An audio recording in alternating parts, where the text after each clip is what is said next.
મિત્રો 10મા ધોરણમાં કોઈ દીકરો 2 વાર ફેલ થાય, ત્રીજી એટેમ્પે 10મું પાસ કરે અને એ જ દીકરો રાઇફલ શૂટિંગની અંદર વર્લ્ડ યુનિવર્સિટી ચેમ્પિયનશિપમાં સિલ્વર મેડલ પ્રાપ્ત કરે અને એ દીકરો બીજું કોઈ નહીં, સ્મિત મોરડિયા, સુરતનો આ દીકરો. અમે એમની સાથે મુલાકાત કરી, ઘણો પ્રેરણાત્મક સંવાદ કર્યો. આ દીકરાની મહેનત આજે પણ એટલી છે. એવું કહેવાય કે 24 કલાક આ દીકરો રાઇફલ શૂટિંગની પ્રેક્ટિસ માટે ક્યાંક જીવી રહ્યો છે. 2028ની અંદર ઓલિમ્પિકના સપનાને લઈને આ દીકરો અત્યારે પ્રેક્ટિસ કરી રહ્યો છે. ને એટલું જ નહીં, દીકરાને પહેલી વાર જ્યારે રાઇફલ લેવાની હતી ત્યારે માતાએ પોતાના દાગીના ઘરેણાઓ વેચીને સેકન્ડ હેન્ડ રાઇફલ અપાવીને આ જ રાઇફલથી દીકરો આજે ક્યાંક હીરો પણ બન્યો છે.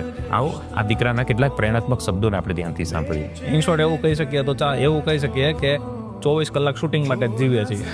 મારું ગોલ અત્યારે તો 2028ના ઓલિમ્પિક્સમાં બસ મને ઇન્ડિયાને રિપ્રેઝન્ટ કરવું છે, એ જ મારો મેઇન ગોલ છે. મેં મોસ્ટ ઓફલી મારા બાકી બધા ફ્રેન્ડ્સ જે લાઈફ જીવે છે બધી લાઈફ મેં છોડી દીધી છે. ખાલી એટલું યાદ રાખજે કે તું જેટલી મહેનત કરે છો ને, દુનિયાના બીજા કોક ખૂણામાં તારી કરતાં વધારે મહેનત કરે છે. કોક તો છે જે વધારે મહેનત કરે છે અને એ માણસ તારી કરતાં આગળ નીકળી જશે. મિત્રો, ફૂલ ઇન્ટરવ્યુ મારી યુટ્યુબ ચેનલ પર પણ મુકાઈ ગયું છે. યુટ્યુબ પર અશોક ગુજર સર્ચ કરશો તો 30 મિનિટનો આ ઇન્ટરવ્યુ તમને ઘણી બધી પ્રેરણા આપશે. આ વિડીયો આપના મિત્ર સર્કલ સાથે ચોક્કસથી શેર કરજો અને આ વિડીયોમાંથી તમે શું શીખ્યા છો ચોક્કસ કોમેન્ટ પણ કરજો અને આ વાત પર વિચાર જરૂર કરજો.